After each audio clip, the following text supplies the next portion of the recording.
ಇಲ್ಲ ಸೂರ್ಯ ಅವರೇ, ನಿಮ್ಮನ್ನೇ ಹುಡ್ಕೊಂಡು ಬಂದೆ. ನೀವು ಇಲ್ಲಿಗೆ ಯಾಕೆ ಬಂದಿದ್ದೀರಾ? ಯಾಕ್ರಿ ನಮ್ಮಮ್ಮ ಇಲ್ಲಿ ಸಂತೋಷವಾಗಿರೋದು ನೋಡಿ ಸಂಕಟ ಆಗ್ತಿದ್ಯಾ? ನಿನ್ನ ಹತ್ರ ಮಾತಾಡ್ತಿಲ್ಲ ನಾನು. ನನ್ನ ಹೆಂಡತಿ ಆರತಿ ಅವ್ರ ಹತ್ರ ಮಾತಾಡ್ತಿದ್ದೀನಿ. ಅವ್ರನ್ನ ಕರ್ಕೊಂಡು ಹೋಗೋದಕ್ಕೆ ಬಂದಿದ್ದೀನಿ. ಅವ್ರು ನಿಮ್ಗೆ ಎಂಟಿ ಹಾಕೋ ಮುಂಚೆ ನನಗೆ ತಾಯಿ, ಅವ್ರ ಮೇಲೆ ನಿಮಗಿಂತ ಹೆಚ್ಚು ಹಾಕು ನನಗಿದೆ, ಅದನ್ನ ಮರಿಬೇಡಿ. ನೋಡಿದ್ರೆ ಆರತಿ ಅವ್ರೆ ಹೇಗೆ ಮಾತಾಡ್ತಿದ್ದಾನೆ? ಇವ್ನ ಮಾತಿಗೆ ಬೆಲೆ ಕೊಟ್ಟು ಇಲ್ಲಿಗೆ ಬಂದ್ರಾ? ಇಲ್ಲ ಸೂರ್ಯ ಅವರೇ, ನಾನು ಬರಲಿ ಅಂತೇಳಿ ನನ್ನ ಕಾಲಿಗೆ ಬೇಡ್ಕೊಂಡೆ. ಹೌದು ರೀ, ನಾನೇ ಕರ್ಕೊಂಡ್ಬಂದೆ. ಏನಿವಾಗ ನಮ್ಮಮ್ಮನ ಸಂಪೂರ್ಣ ಜವಾಬ್ದಾರಿ ನಂದು. ಅವ್ರು ಉಡೋ ಸೀರೆ ಆಗಿರ್ಬೋದು, ಊಟ ಆಗಿರ್ಬೋದು, ಅವ್ರ ಉಪಯುಕ್ತ ವಸ್ತುಗಳಾಗಿರ್ಬೋದು. ಯಾಕೋ ಈ ರೀತಿ ಹುಚ್ಚುಚ್ಚಾಗಿ ಮಾತಾಡ್ತಾ ಇದೆಯಾ? ಮಾತಾಡ್ಲಿ ಬಿಡಿ.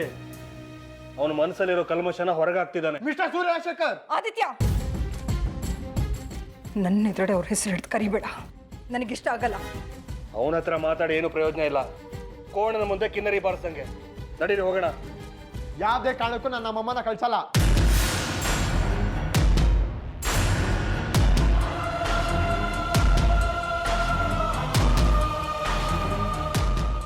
ಭೇಷ್, ನಿನ್ನಂತ ಹುಮ್ಮಸ್ಸಿರೋ ಹುಡುಗಿ ನನಗೆ ಬೇಕಾಗಿತ್ತು.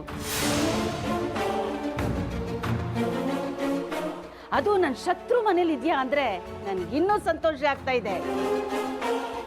ಯು ಸಿ ನಿರೋಷ, ನೀನು ಏನು ಬೇಕಾದರೂ ಮಾಡು, ಅದಕ್ಕೆ ನನ್ನ ಸಪೋರ್ಟ್ ಇದೆ. ಒಟ್ನಲ್ಲಿ ಸೂರ್ಯ ಆರತಿ ಇಬ್ರು ಬೇರೆ ಬೇರೆ ಆಗಬೇಕು.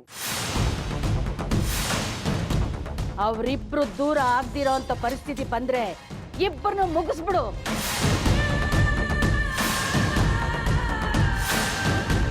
ಅದು ಸಾಧ್ಯ ಇಲ್ಲ. ಯಾಕ್ರಿ ಸಾಧ್ಯ ಇಲ್ಲ? ಅದೇಗ್ ನಮ್ಮಮ್ಮನ ಕರ್ಕೊಂಡು ಹೋಗ್ತೀರಾ ನಾನು ನೋಡ್ತೀನಿ.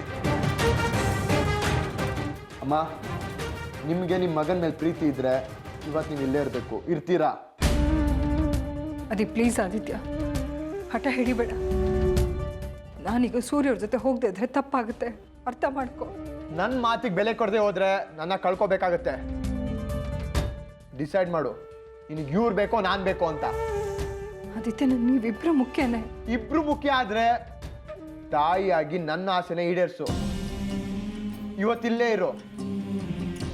ಈಗ ನನ್ನ ಮಾತಿಗೆ ಬೆಲೆ ಕೊಟ್ರೆ ನಾಳೆ ನಿನ್ನ ಜೊತೆಗೆ ನಿನ್ನ ಮನೆಗೆ ನಾನು ಬರ್ತೀನಿ.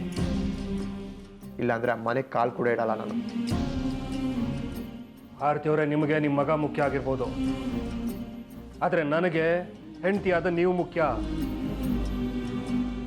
ಅದಕ್ಕಿಂತ ಹೆಚ್ಚಾಗಿ ನಿಮ್ಮನ್ನ ನಾನು ಕರ್ಕೊಂಡು ಹೋಗ್ಬೇಕು ಅಂತಿರೋದು ನಿಮ್ಮ ಆರೋಗ್ಯ ದೃಷ್ಟಿಯಿಂದ.